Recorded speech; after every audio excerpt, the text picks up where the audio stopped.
So Goals Part 3, we covered Goals Part 1. If you haven't seen that, go back and watch it.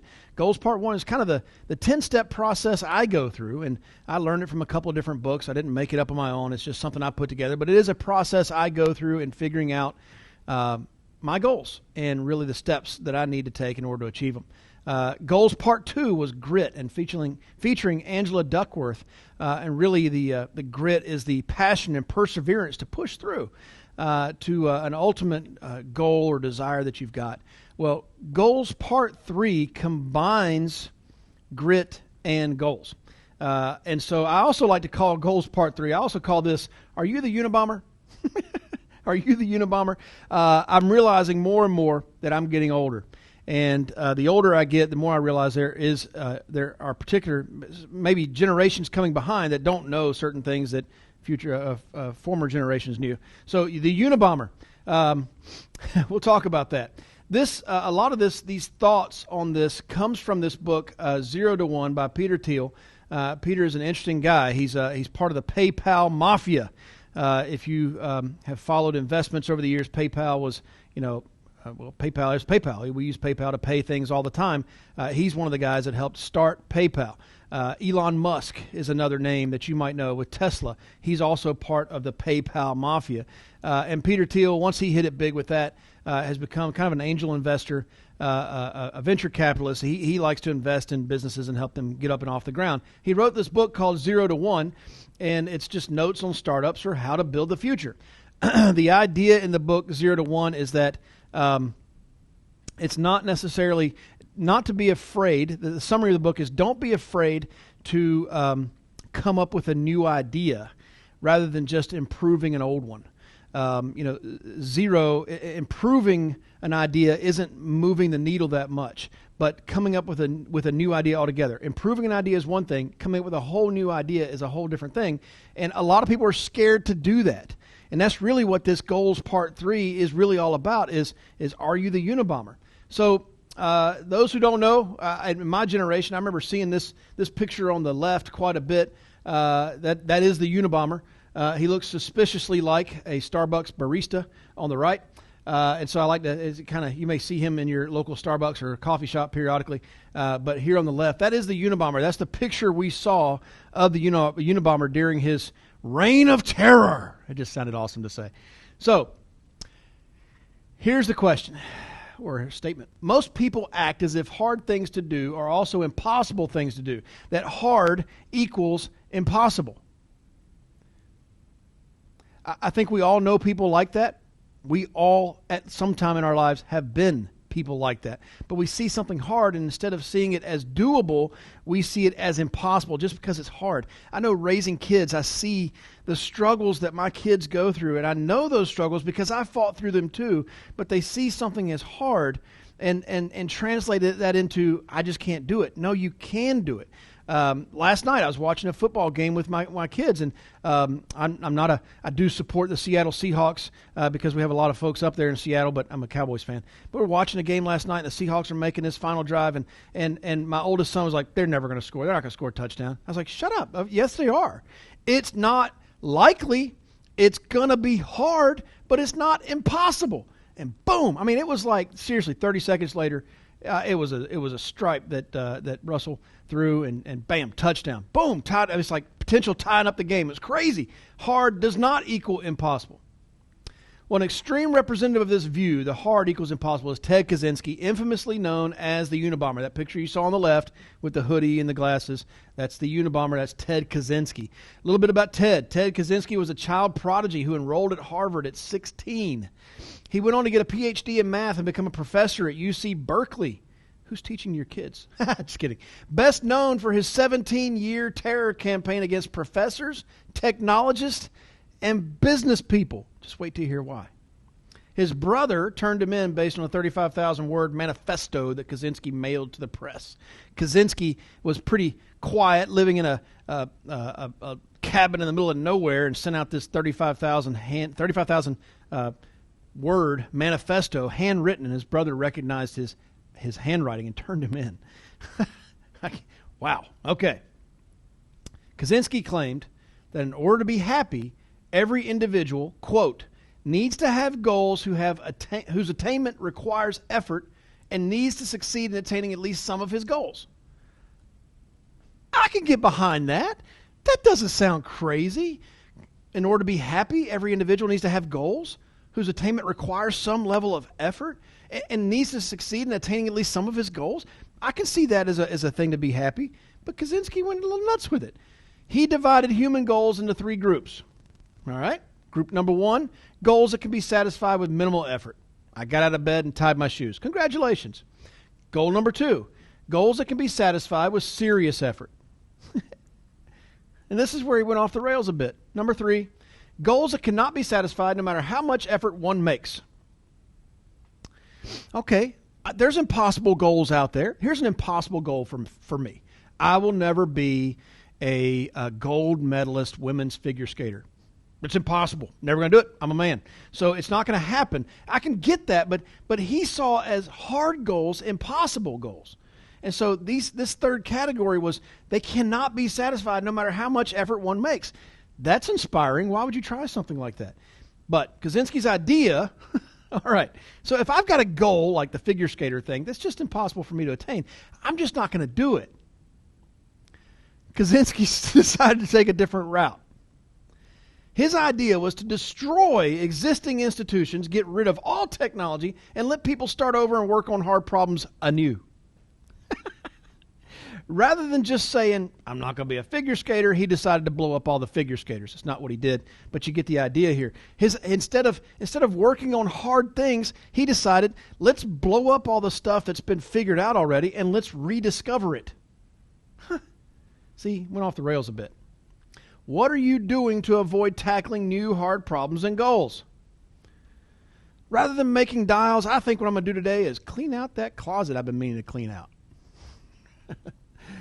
Why don't we believe that we can do the hard things? Listen, there are reasons to why we don't believe that we can do the hard things. There are reasons. Number 1, incrementalism. Peter Thiel says this. From an early age, we're taught that the right way to do things is to proceed one very small step at a time, day by day, grade by grade. You're in kindergarten. You get promoted, so the next level is first grade. You get done with first grade. Next level is second grade. Incrementalism. You have to learn things incrementally. There's no way that you could possibly go from kindergarten to 5th grade. Only people do that. But we're trained at an early age as incrementalism. So we're not thinking that we can go from doing normal things to doing a hard thing. We're not thinking that we can go from making $35,000 a year at a 9-to-5 job to suddenly making $100,000 a year in our own business. We're not thinking that we can go from, it's easy now for me to make $100,000 a year in personal sales, but there's no way I can make $1 million in my own company. Because we're thinking we have to go from $100,000 income to $200,000 to $300,000 to $400,000. We're not actually convinced that we can jump from $100,000 in one year to $1 million the next. Well, our biggest growth was in 2003. I went from making very little in the insurance business, about $80,000 in 2002. 2003, I made $286,000. I grew by $200,000 in 1 year in my income. And here's what happened. The first 9 months, I made $80,000. The last 3 months, I made $200,000. That's not incrementalism, guys. That was a jump. That was a jump. The next year, we grossed $597,000. The next year, we grossed over $1 million. That was not incrementalism. You have to believe that you can jump. You don't have to just go to the next place. Risk aversion. We're taught this risk aversion. We are scared to make mistakes. For some, the prospect of being wrong can be unbearable. I see that in the new agent that has to learn all the products before they can make a sale. No. They have to learn all the products before they can make a dial. That's risk aversion is what they're saying. They're scared of making a mistake. You're going to make a mistake. You don't know how to do this yet. You're going to make a mistake. It's okay. Complacency. Why reach when you can rest on your past successes? I've fought this myself in my own life, and I know many of you are fighting it right now. Right now, life is good. I'm paying my bills. I'm making more money than I've ever made. Why would I stretch for something harder when I'm pretty happy with what I got? Number 4, flatness. We perceive that everyone is as competitive and capable as we are. With that assumption, we ask ourselves, if it could be done, why hasn't someone else done it? well, then none of the first would have ever happened. If we're waiting for somebody else to do it, if we're all waiting for that, then none of the first would never would have gone to the moon. There never would have been a car. There never would have been multiple races riding together on the same bus, for goodness sakes, if we had taken that mentality to this. You can't assume just because nobody else has ever done it that it's impossible to do. Somebody's got to be first. Why not you? But in our business, there aren't a lot of firsts. There's a lot of people that have gone before you. There's plenty of proof that it works, that it's already happened. So if you think something hard is impossible, you'll never even start trying to achieve it. A lot of times we talk with a new agent about just the minimums. Hey, can you just do one app this week? Can you just do one app this week? Because they just believe that doing 10 apps this week is impossible. And so they never even try it. But yeah, I can do one. And they get comfortable with one, they go 3.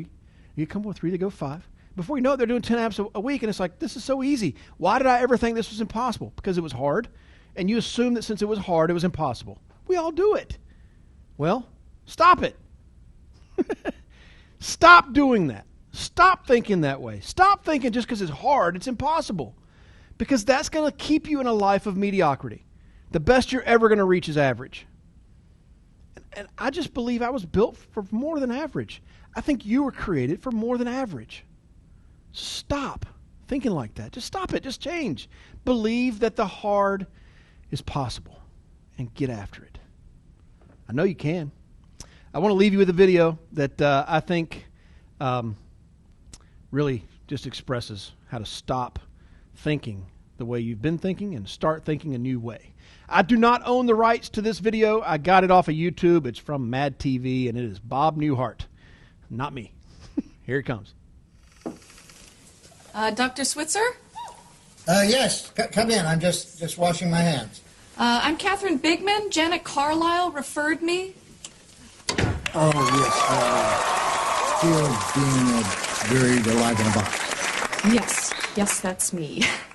Should I lay down? Oh, no. We don't do that anymore. Just have a seat. And let me tell you a bit about our billing. I charge $5 for the first 5 minutes, and then absolutely nothing after that. How does that sound? That sounds great. Too good to be true, as a matter of fact.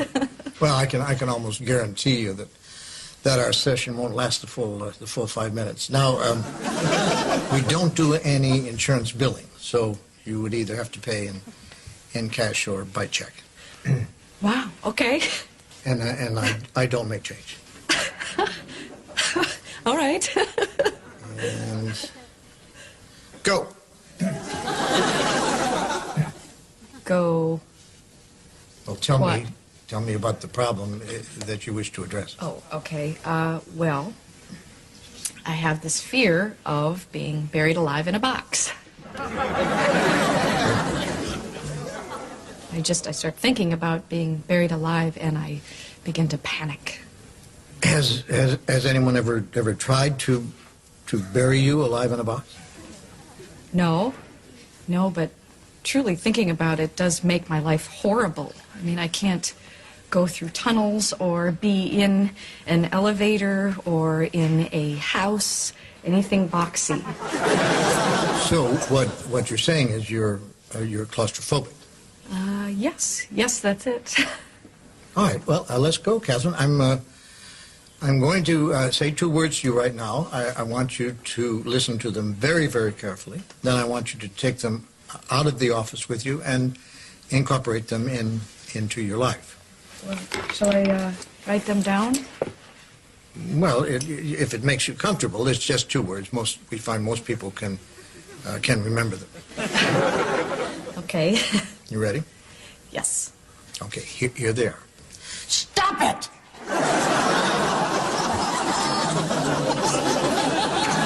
I'm sorry? Stop it! Stop it?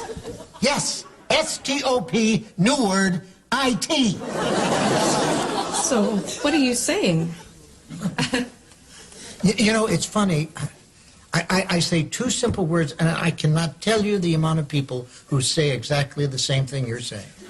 I mean, this is not Yiddish, Catherine. This is English. Stop it. So I should just stop it. There you go. I mean, you don't want to go through life being scared of being buried alive in a box, do you? I mean, that sounds frightening. It is.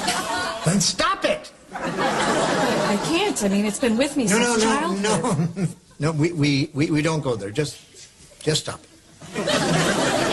So I should just stop being afraid of being buried alive in a box. You got it. Good girl.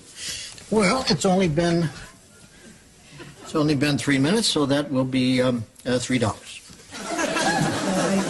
Actually, I only have a 5, so. Well, I don't make change. Then I guess I'll take the full 5 minutes. Fine. All right. Well, what other problems would you like to address? I'm bulimic. I stick my fingers down my throat. Stop it! What are you, nut of some kind? Don't do that. But I'm compelled to. My mom used to call me fatty. No, we don't go there. But I've been having this dream. No, we don't go there either. But my horoscope did say. We definitely don't go there. Just stop it. What else? Well, I have self-destructive relationships with men. Stop it! You want to be with a man, don't you? Yes. Well, then stop it. Don't be such a big baby. I wash my hands a lot. That's all right. It is? I wash my hands all the time. There's a lot of germs out there. Yeah, don't worry about that one. I'm afraid to drive. Well, stop it! How are you going to get around? Get in the car and drive, you kook. Stop it! You stop it! You stop it! What's the problem, Catherine? I don't like this. I don't like this therapy at all. You're just telling me to stop it. And you don't like that? No, I don't. So you think we're moving too fast? Is that it? Yes. Yes, I do. All right, then let me give you 10 words that I think will clear everything up for you. You want to get a pad and a pencil for this one? All right. Are you ready? Mm-hmm. All right, here are the 10 words.